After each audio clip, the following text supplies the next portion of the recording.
Hey, family. Welcome back. We've got another beautiful lady in tonight. I have been looking forward to this one for a while now. We've been speaking for a while, and she has finally gotten here.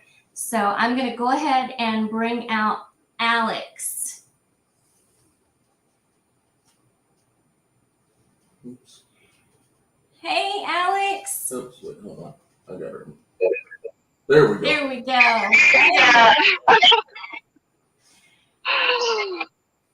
Well, it's nice to be on, and thank you for having me. It's been a while since I've done a live. That's enough. You go to bed. We have an extra co-host. Yes, Jeffrey wants to be part of the show. Okay, that's enough. Bye. Oh my goodness. Sorry, I'm just trying to make it work because otherwise he might squawk from his cage, but we'll see. All right, we've got Dan, an echo. Yeah, echo.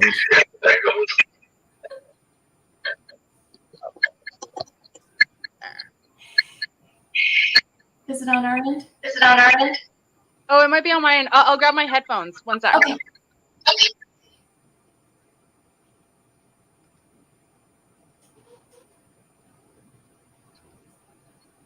All right.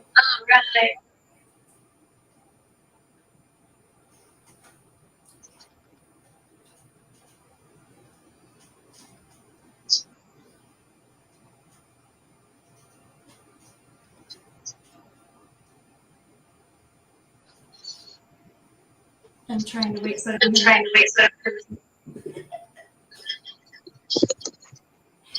There we go. All right. Is that better?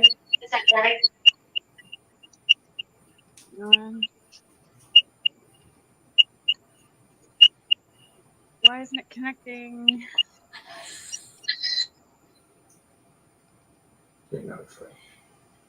Okay, we got it. She's muted. I think she muted herself.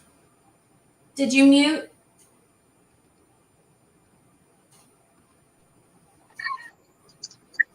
Are we I'm good? trying to see what I connect to the headphones. Technical difficulties, guys. I do these.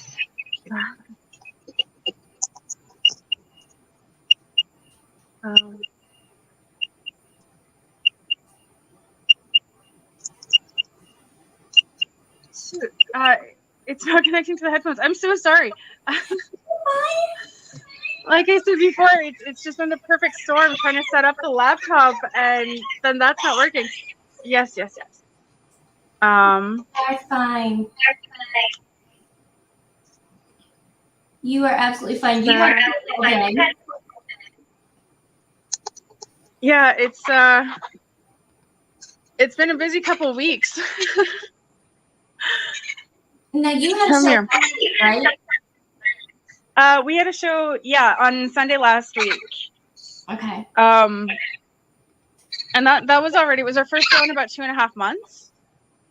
But it was pretty busy. It was, there was a lot of people. It's been difficult. I mean, for everybody, it's been difficult in the ball python industry, right? And in the reptile industry in general, with the crisis of living and everything going on. Mm-hmm. But you know how shows go. They take so much energy out of you. Exactly. I do have some questions for you. Usually I send them to you in advance, but because of the scheduling and all the things we've had to kind of go through, I didn't get them sent to you. So tell us a little bit about yourself. Well, I started up Chroma Flux Reptiles. I'm Alex. I grew up in Montreal, but I'm living in Toronto now. I work at Mutation Creation. I breed ball pythons, and I'm attempting to breed tegus. I've had 2 infertile clutches from tegus because one, my male wasn't ready one year, and this time around I was late putting my male in by a week. I raised up a bunch of other reptiles though, and I don't know, I'm fairly new to the game, I guess. I started up, it'll be 4 years at the end of May. Now, how long have you been with Billy? I started working with Billy about 2 years ago. Okay. Yeah. Now, I love your logo. Oh, thank you. Did you design that? No, my tattoo artist actually designed it for me. I am not very creative when it comes to drawings, paintings, logos, stuff like that. It's not my forte. But my tattoo artist has done a 56-hour piece on me before. He and I know each other very, very, very well. And he knew me from before I started my journey in reptiles, and has a really good idea of how to represent me in that creative manner. So I kind of just told him, you know what, you have fun with it, go for it. And this is what he came back with this time around. It's gorgeous. Now, how long have you actually been keeping reptiles?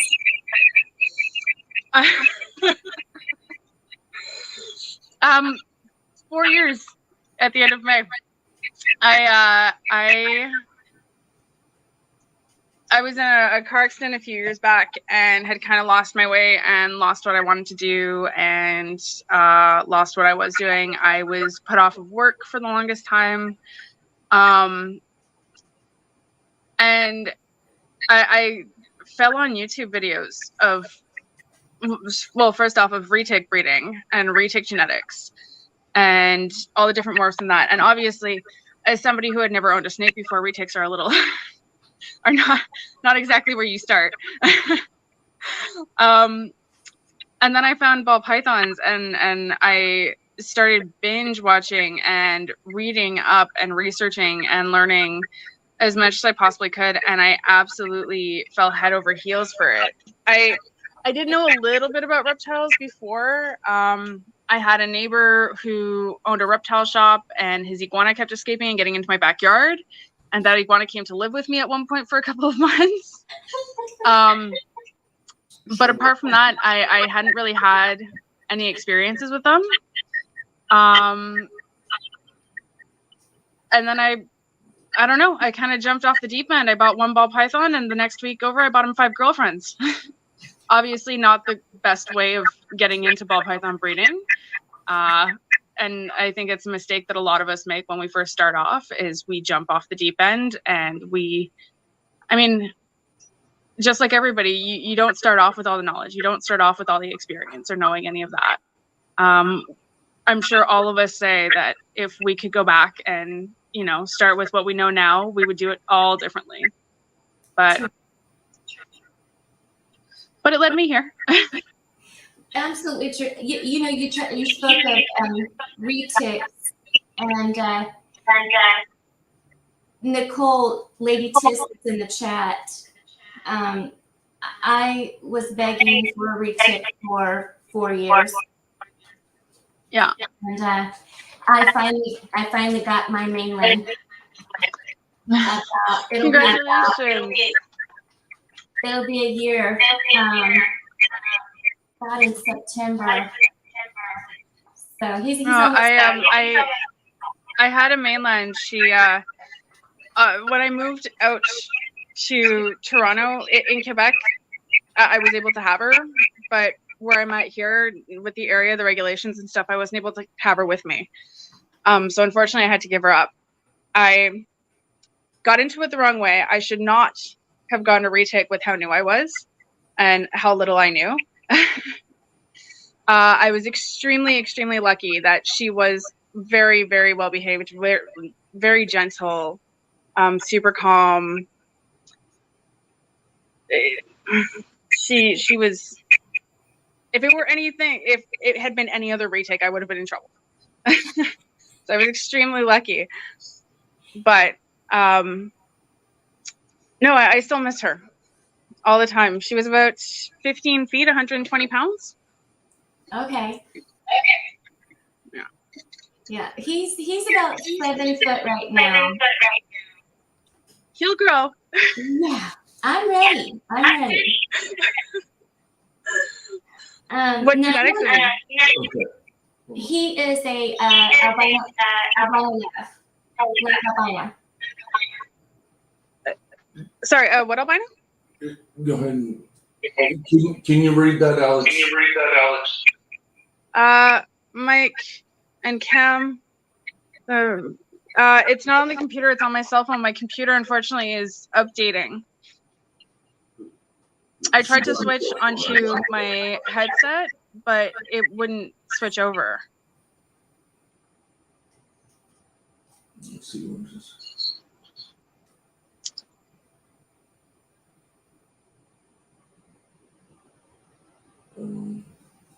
Sorry, we're trying to fix it.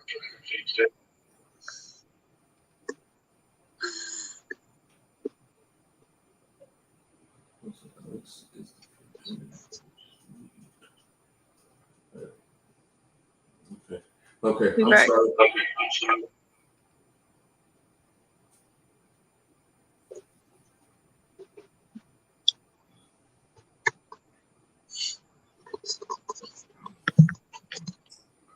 Yeah, no, I only have one. Sorry, we've got a bit of a heat wave going on, and it is incredibly hot in here. So I keep tying my hair back up, trying to get it out of my face and off my body. Right here in a tank top. Yeah, exactly. I went to try to put another top over top, but I'm sweating all the way down my back. Same.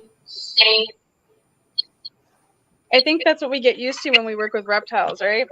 Exactly. It has to be warm for them, and we smother. I mean, it's just heat.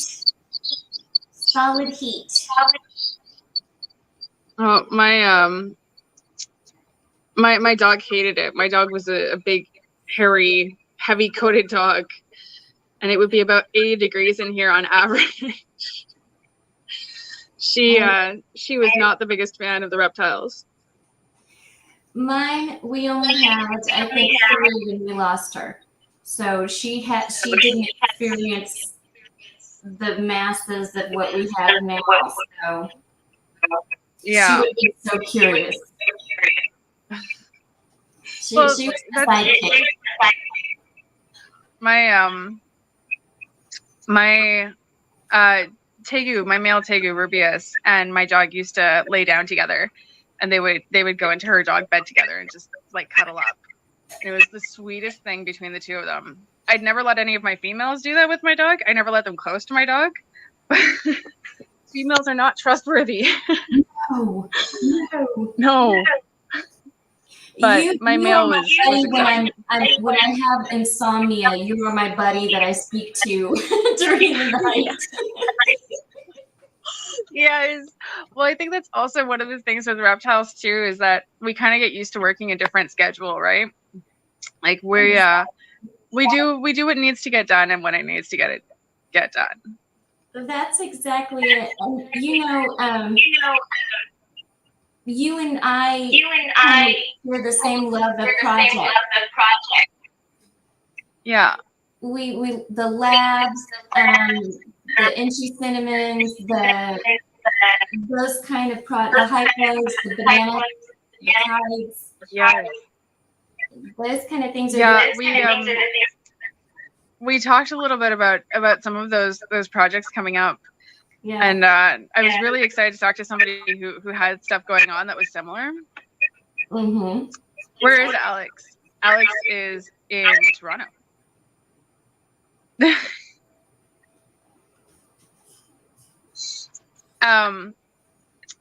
Yeah, I think in hypo this year, the male that I have going is an orange stream,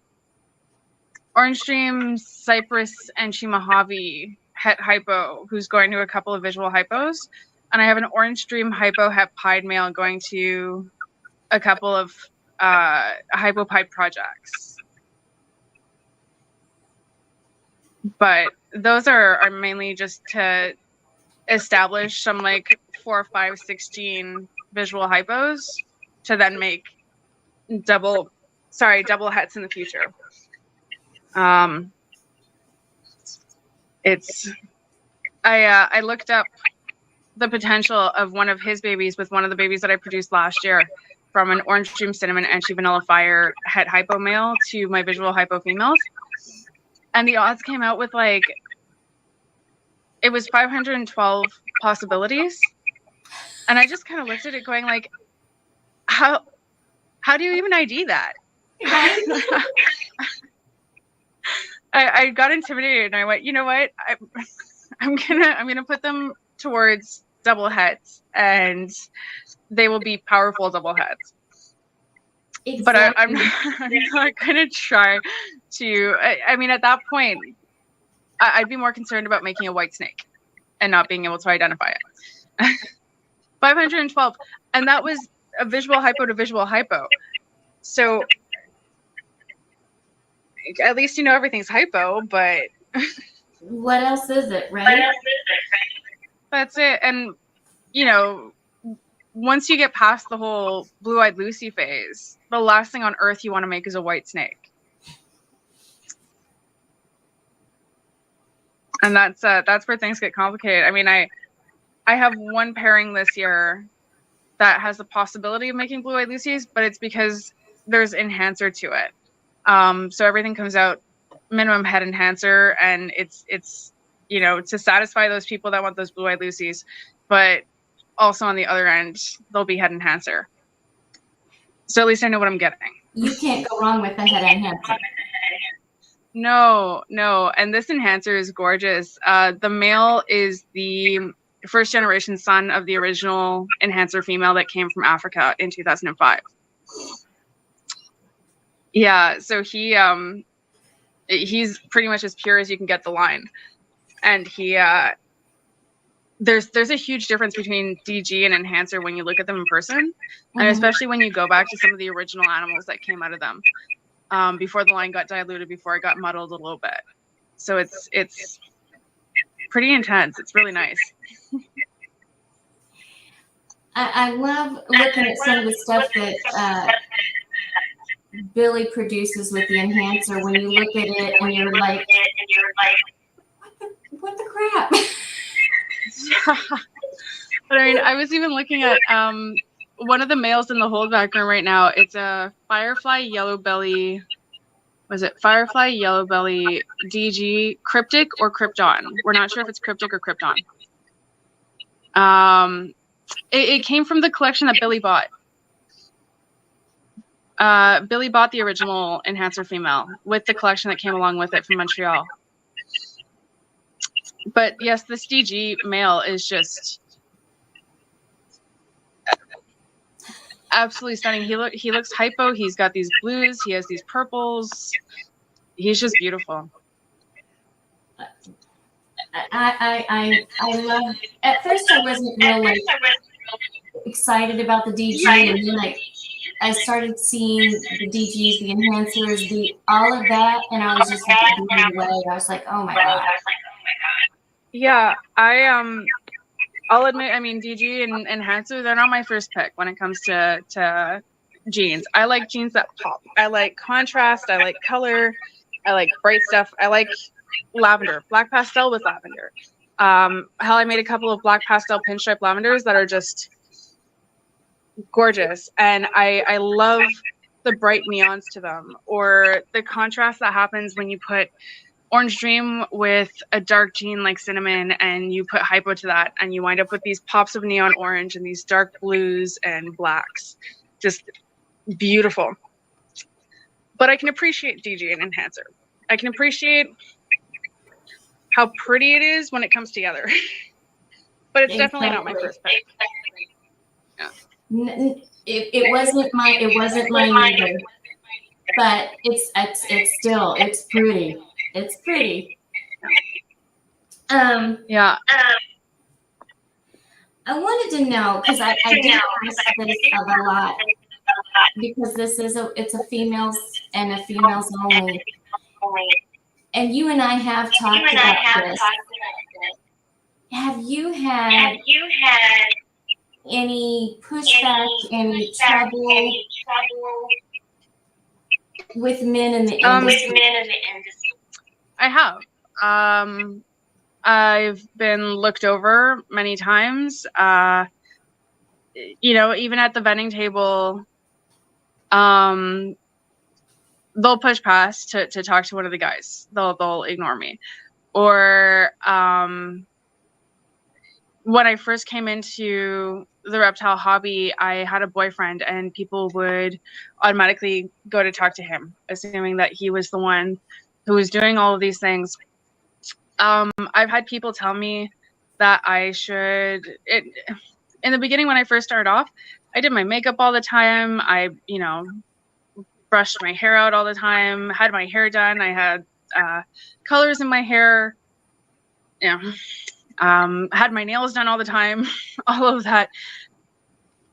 And over the past 2 years, or I guess year and a half, maybe a year, I don't have time for that anymore. And it's not, I found that I was getting the wrong type of attention. I wasn't getting, I was getting recognized for that type of stuff and for doing those things. And I was, the only people that were interested in talking about stuff that were not part of reptiles, or making assumptions. And recently, I had somebody tell me, "Oh, well, you should get your nails done, and you should wear makeup more often." It's like, why? Why does that have to reflect what I do? Why does that have to reflect my genes, my combinations, my breeding, my practices? Right. And it gets really frustrating. It gets really frustrating. And see, you're beautiful just the way. I mean, absolutely beautiful. And I think that's why I asked the question that I do, because I want to know what. Absolutely. I do my nails.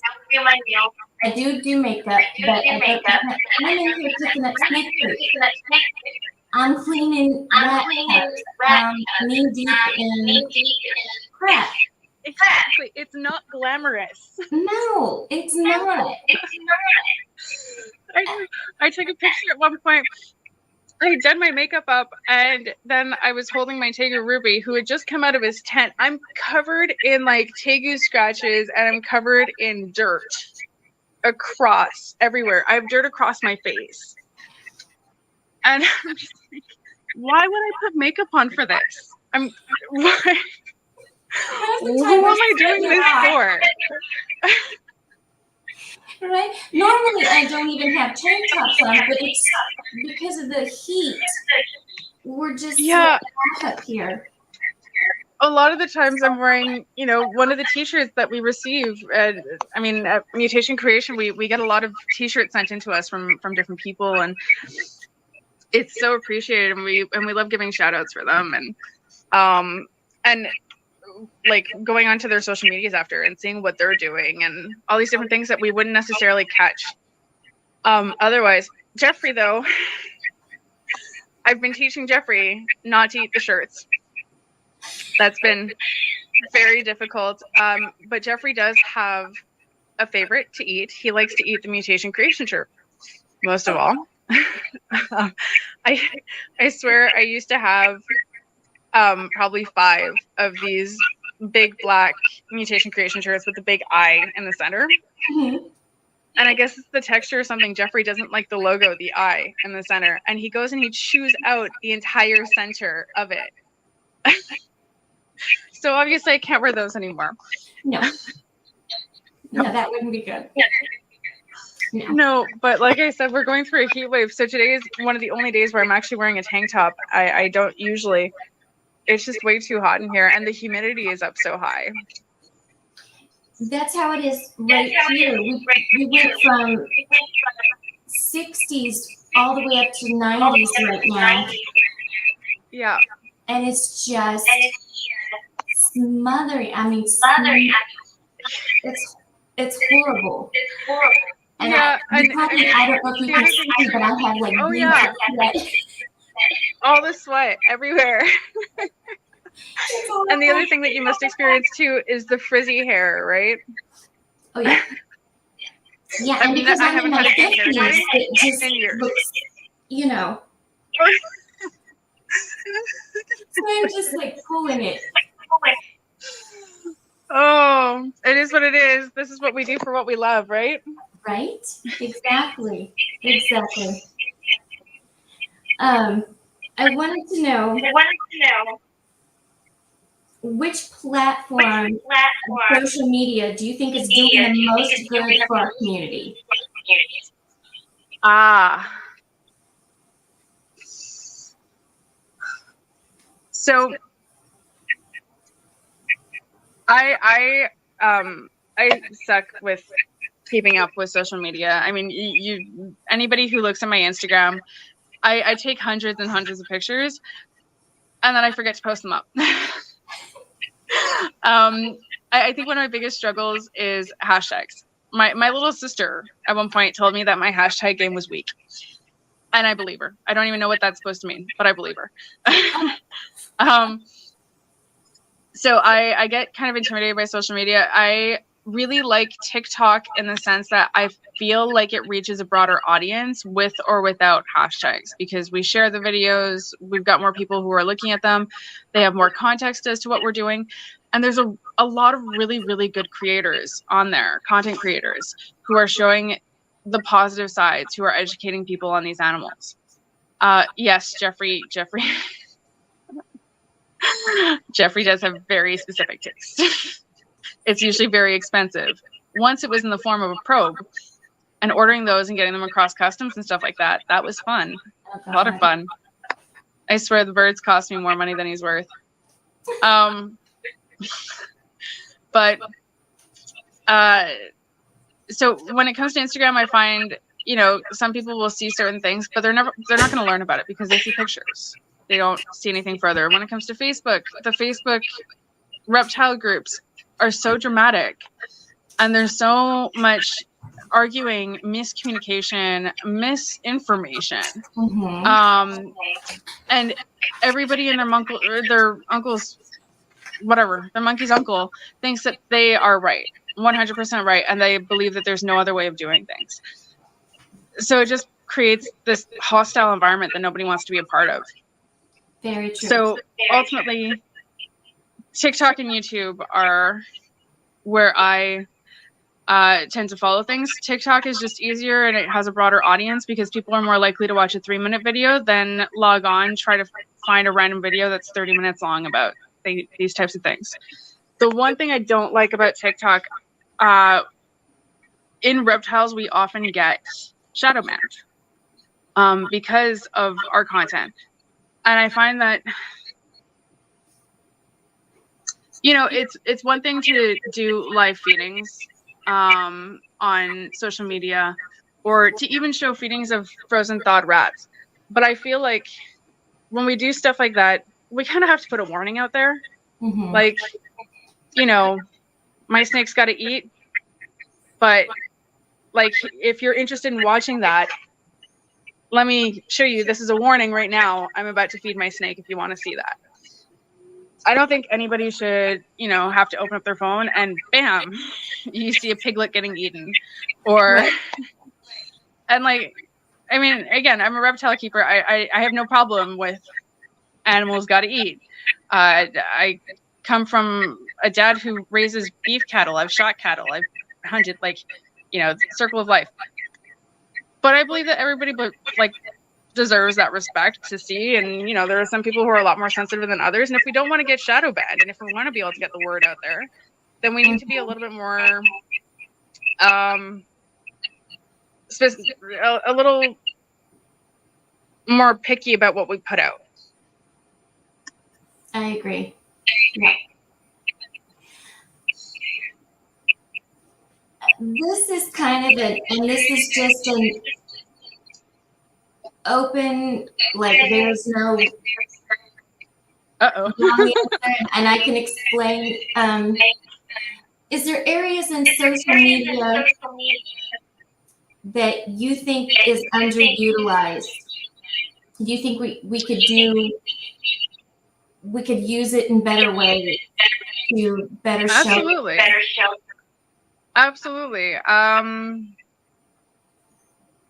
So one thing that I've seen a lot of, and it seems to be kind of a catch-22, is when there are new people coming into wanting to breed ball pythons.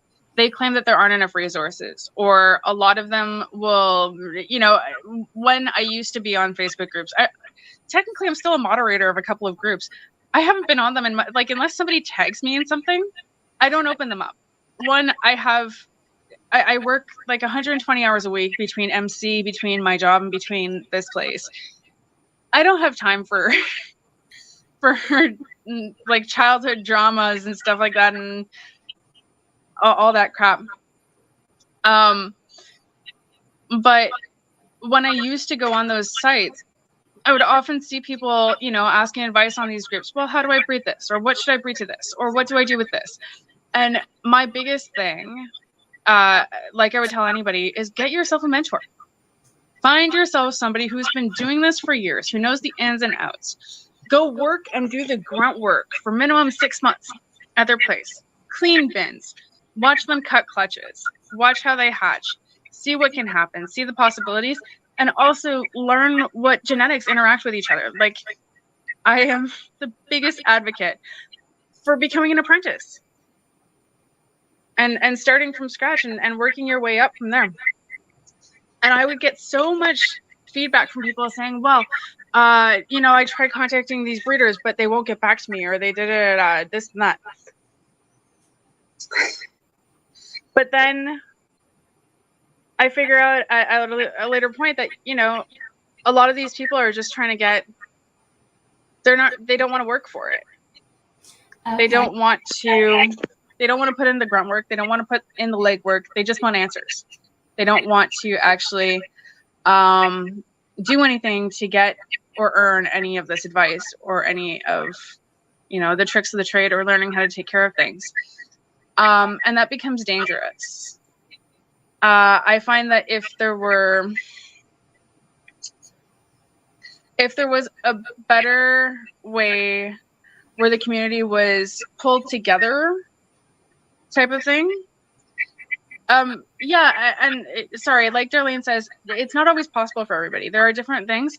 And I mean, that's the other thing, right? People, there are some big breeders, Billy, Canova, there's other people who have Patreon, right?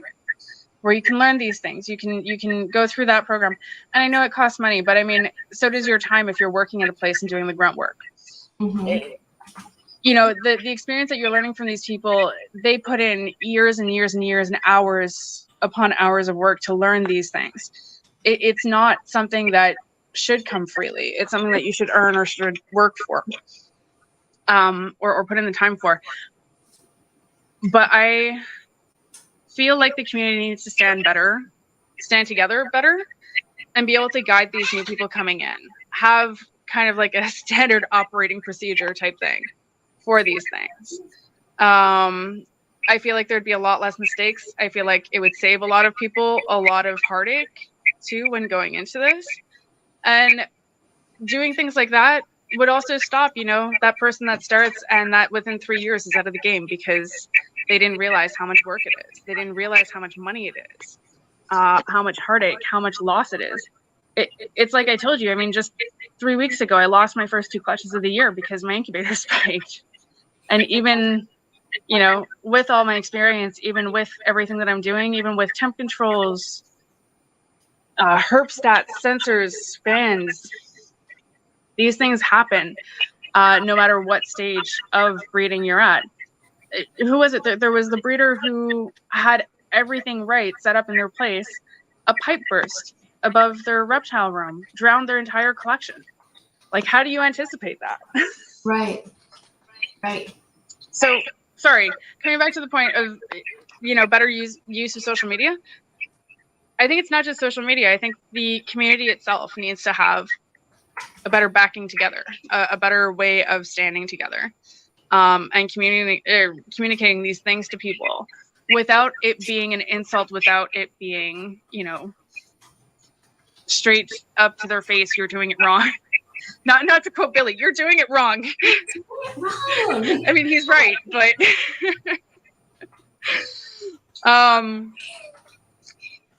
I find that a lot of different social media platforms could be used so much better and could be optimized in so many more ways if we weren't such assholes to each other, for lack of a better term.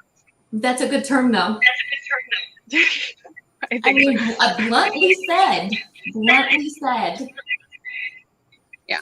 I mean, Yeah. you just can't. Where did that go? Yeah. The other best one is our reptile shows. Yeah, it's definitely the reptile shows.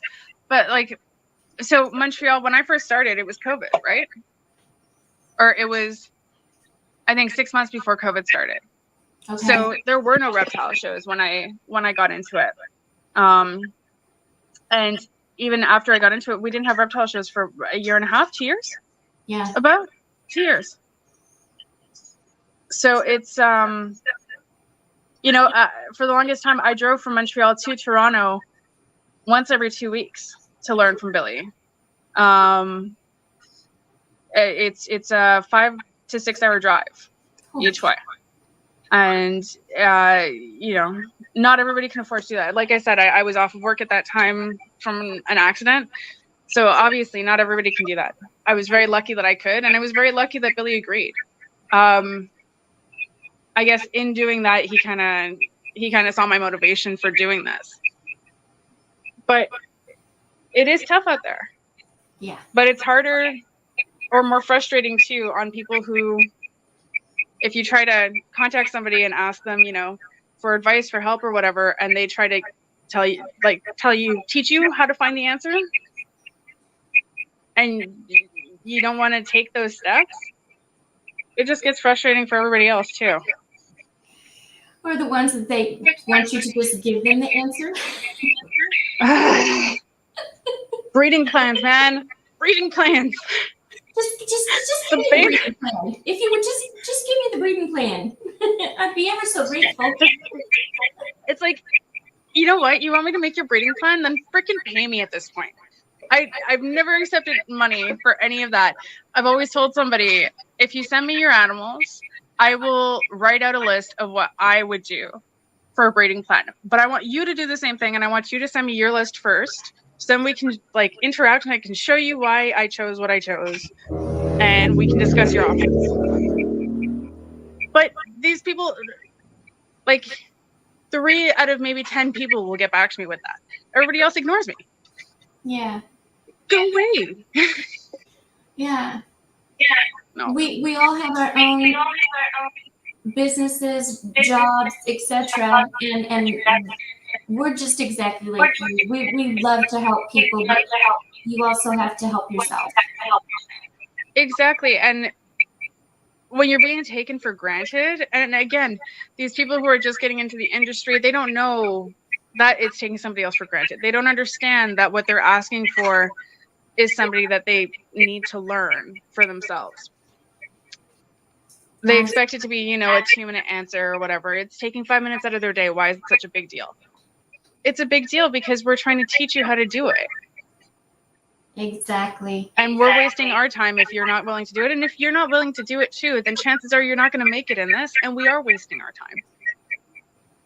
Exactly. I wanted to ask, are there any animals that you'd like to show off? Oh. I can see if I can wake Rubius up, if you want to see the Tegu. All right, hang on. He's your big boy. He's my big boy. So Tegus on average, males get to be about 4 feet and get to be about 12 pounds. Rubius is 4.5 feet and he's 18 pounds.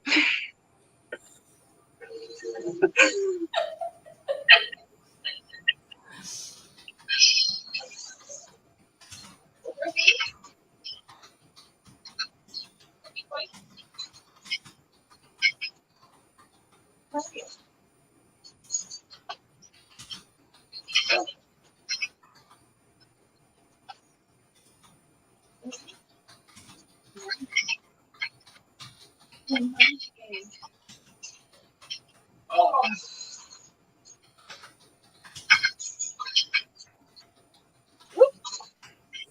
here's the part where I get all dirty. There. Oh my god. This is Ruby. He is so cute. He's my big baby. So his head's about the same size as my face. He's sleepy. Come here. Oh, But he's got these big old paws. Oh goodness. Say hi. Oh my god. Here. Okay. All right. I'll put you back. I'll put you. No, Jeff.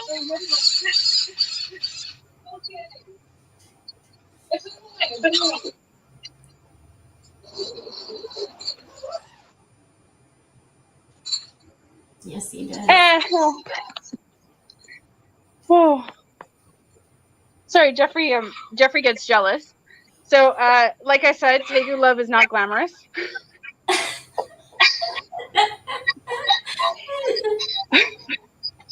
I'll just go wash my hands and I'll I guess I can check out which snakes I can bring out. None are coming to mind right now, and I don't know why. A lot of my females are gravid at the moment. I know that you've got a lot. Yeah, you've got a lot that are going. Yeah, I've got the ultrasound with me actually right now. I'm going to be ultrasounding after this. But since one female just laid 2 days ago, I think I've got 18 that are gravid right now. I'm so excited for you. I don't know how excited I am. I'm more concerned. And I'd pull out some of the babies, but they're really snippy right now because I just cleaned the rats too. It was really bad timing on my part. I think I want another interview. I think I want you to come back for another go round. So we may have to do I this would again. love to. Oh my gosh, I didn't even realize what time it was. I know. We've done this for almost an hour. Oh my goodness. I did not realize that at all. I feel like I've been chatting away with that. I know. It's just so super easy. It is. Well, if you would have me back, I would love that. I can show you. I can show you. Okay, I'm going to wash my hands properly before I actually touch a snake, though, from taking the lizard out. But I can show you some of the males. Hello, nephew.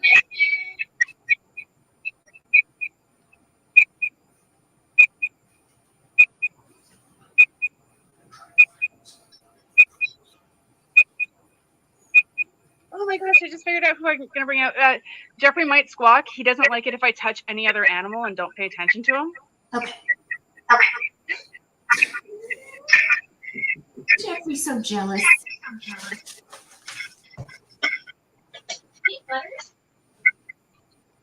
There you go. Hi, baby. So I wanted to bring out, especially these two. They are not genetically crazy or anything like that. This was the first ball python I ever bought.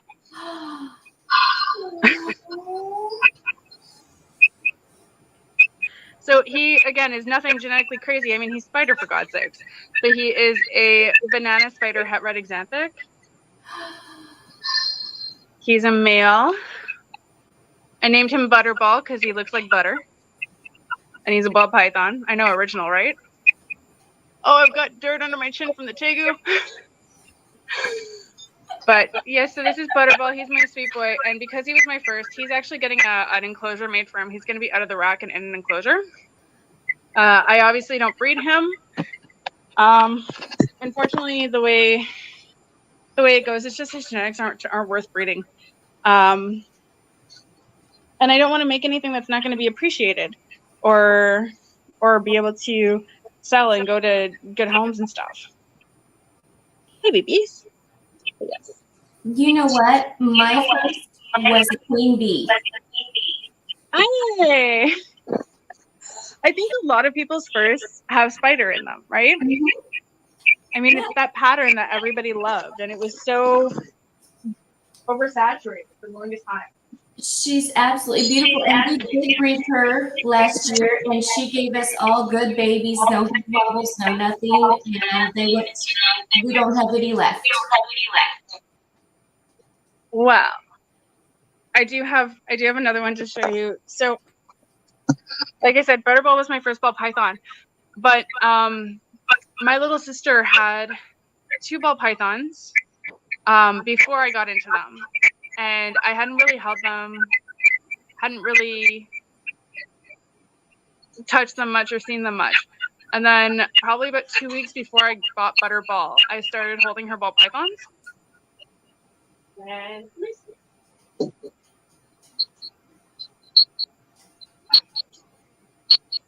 this is Gwen. This is my little sister's ball python. This is actually the first ball python I ever held. And Gwen is 22 years old. But she's 22. She gave me a healthy clutch last year. Normally I wouldn't breed a normal, but she stopped eating until I bred her. She's a little stubborn that way. She's got her character. But she is, I mean, at 22 years old, and she's in amazing shape, amazing health. Again, 7 egg, super healthy clutch. She's, I don't know, she's superwoman in my opinion. She's fantastic. Like I said, I don't usually like breeding a normal, but if she stops eating on me, I'm not going to stop her either. Did you see her right at the camera? She's just a star. She's the most docile snake I think I have here. And at 22 years old, I guess she's so used to being passed around and stuff. My little sister wasn't great at husbandry. Like, let me tell you, when I took Gwen, Gwen's better for it. But she had originally been with an owner who had her in a big, like 6-foot glass terrarium with a metal floor, no heat to it, a massive branch, a moose antler, which I still have. I have the moose antler. The iguana loves it. The bird loves it. Everybody loves the moose antler.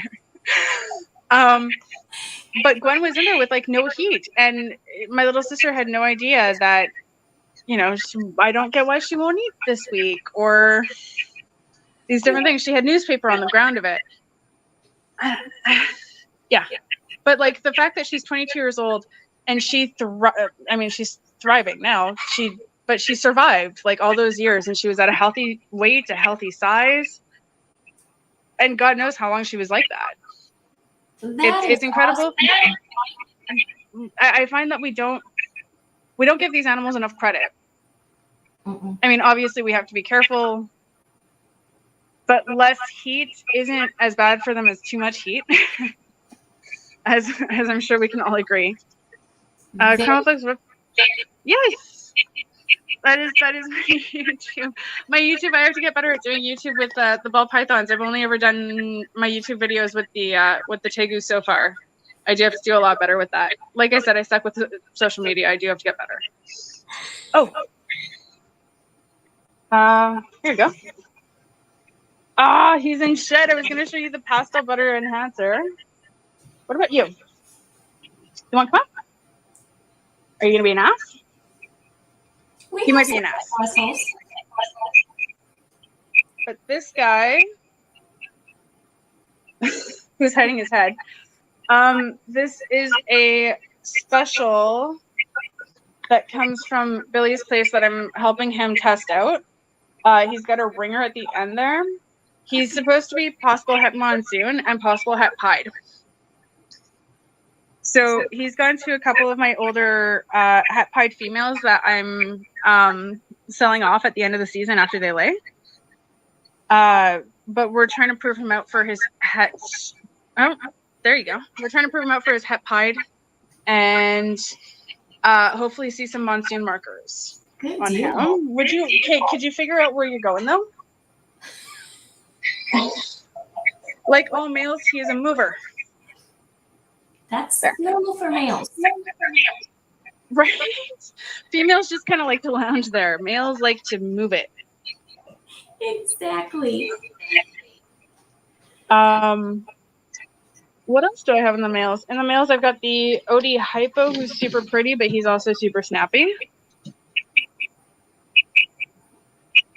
You want to come up? This is the Blackhead Lavender. Oh, God. That is So gorgeous. I find it kind of funny because there's different lines of lavender, right? Yeah. And one of my lavender females looks exactly like the Blackhead Lavender, even though she's not Blackhead. The color is really pretty, but he went to a black pastel lavender, and I'm ultrasounding her tonight. I think she's gravid. But black pastel Blackhead lavenders, those are going to be fire. Those can't be bad. Those are going to be great.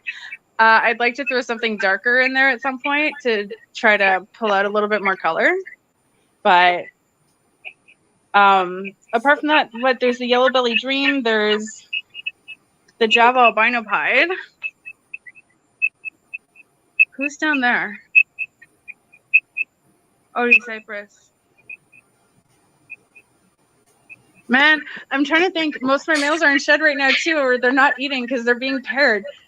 This was such bad timing on my part for cleaning the rats. We're gonna bring you back.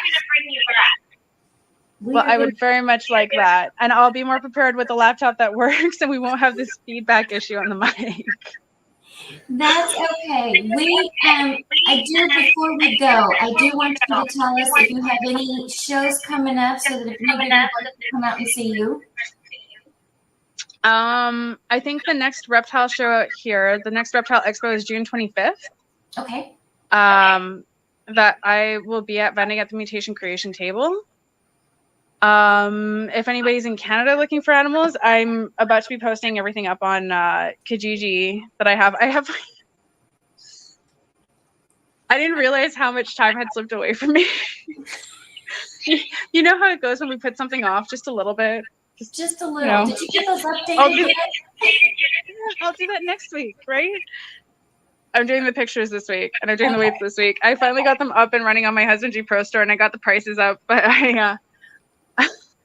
like I mentioned to you before, some of the animals still have their weights from when they hatched, which was like 8 months ago. So the 58 grammer is now like 300 grams.